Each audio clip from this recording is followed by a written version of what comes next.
On January 1st, 1946, a man announced that he was, in fact, a human. Though this may seem like a fairly uncontroversial statement in our Western world, it had tremendous impact on this man's life, his nation, and his faith. This man was Emperor Hirohito, leader of Japan and the Shinto religion.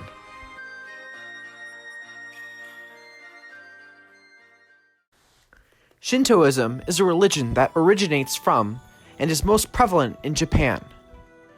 But at the surface level, Shinto does not have many of the characteristics that are associated with religion. Shinto does not have a founder. It does not have sacred texts. There are no Shinto preachers or missionaries. Overall, Shintoism looks very different from Western Abrahamic traditions. Beneath the surface, however, Shinto is much more than just a religion. It is a way of life.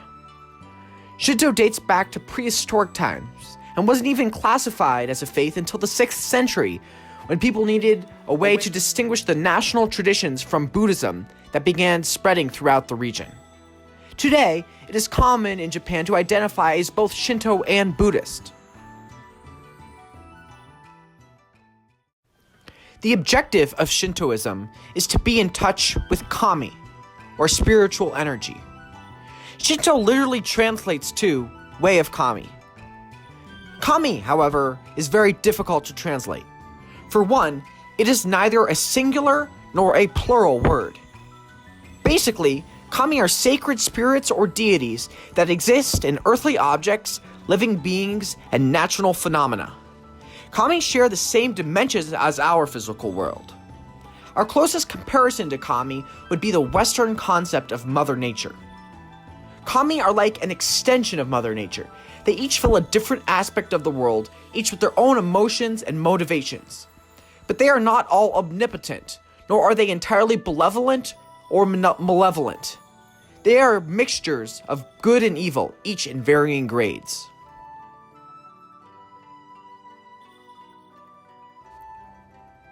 One of the most prevalent ways to stay in touch with kami in Shintoism is through practicing sacred rituals such as weddings, funerals, and matsuri festivals.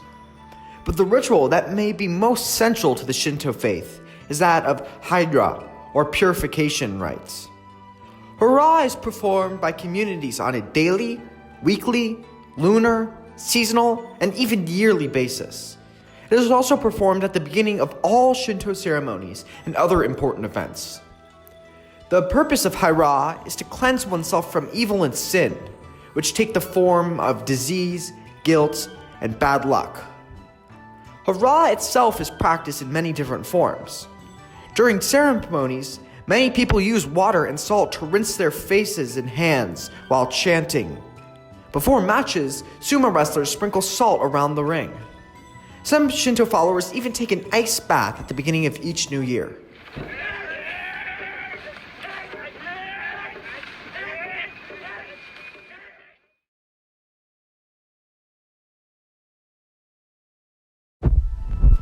Hira is often performed at one of the most important aspects of Shintoism, Shinto shrines. Shinto shrines can range from household altars and small roadside structures to large complexes and even small towns. His shrine is thought to be a temporary residence for a kami, represented by a sacred object hidden from view inside this sanctuary. People enter a Shinto shrine through a torii or an archway. The passage through the torii, finalized by passing under the semi-no, symbolizes the transition from the outside world to the sacred space of the shrine. Once in the temple, people purify themselves with a ritual called Timidzu. Then, in front of the shrine, they call for the kami's attention. It might petition for anything, for the health of a family member to success on an exam. Today, there are over 80,000 Shinto shrines in Japan alone.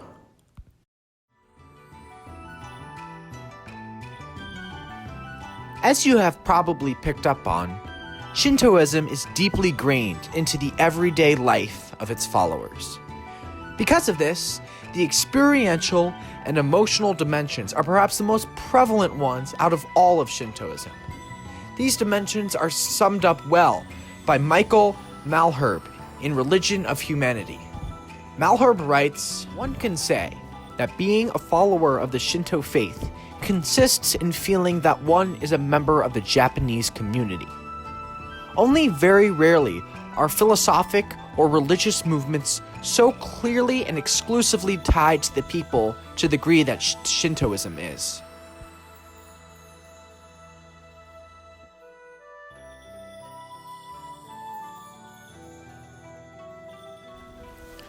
The ethical dimension of Shintoism is a bit abstract.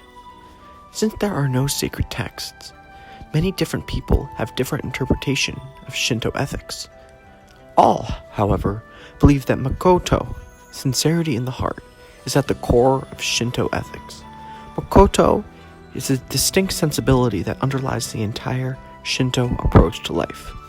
Shinto followers believe that if one lacks goodness and sincerity in their heart, their life is pointless. The legal dimension of Shintoism has blurred lines as well. Like the ethical dimension, Shinto followers do not have a sacred text to pull from.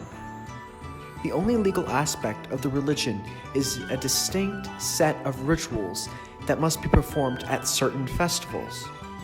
They go as follows: purification, adoration, opening of the sanctuary, offerings, prayer, closing of the sanctuary, and a final adoration.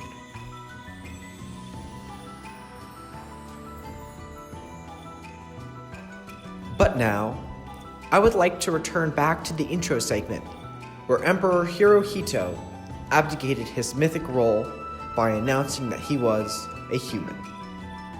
In Shinto mythology, the royal family is thought to have descended from the sun goddess Amat-Uratsu.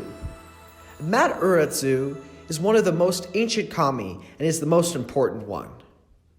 Because of this, the royal family are known as the At-Kitsui Kami, or a deity form of a human. Since Shintoism doesn't have a founder, the At-Kitsui Kami are seen as the highest form of the religion. But when Emperor Hirohito gave this public address, this entire myth was undermined. But Emperor Hirohito did not abdicate his role out of spite. He did not wish to send his country into chaos. But he had no other choice, for there were far more pressing threats to Japan at the time.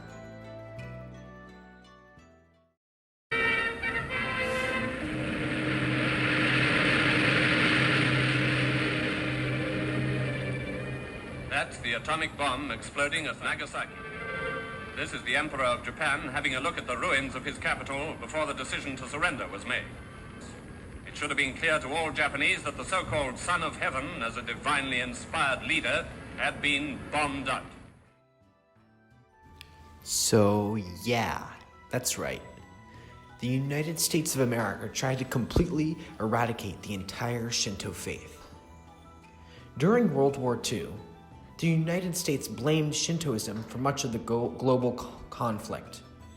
They saw Shintoism as the unifying force that connected the people, the emperor, and the country, and thought that if they could break this bond through destroying Shintoism, there would be international peace.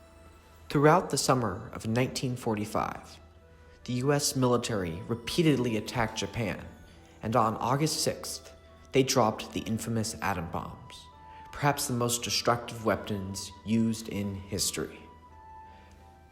But while they wanted to eradicate Shintoism, they didn't want to explicitly say so, since freedom of belief and freedom of religion are one of the central principles of the United States. So, they decided to attack the mythical element of the religion and then let the rest slip into chaos. Upon seeing this mass destruction to his country, Emperor Hirohito agreed to follow the US's command. He resigned his role as emperor and surrendered the Japanese nation to the United States. Shintoism, however, has remained strong and prevalent to this day. Though the royal family is less revered, Millions of people still worship at Shinto shrines each day, attend Shinto festivals, and practice Shinto rituals on a daily, weekly, monthly, lunar, seasonal, and yearly basis. Today, Shintoism is as strong as ever.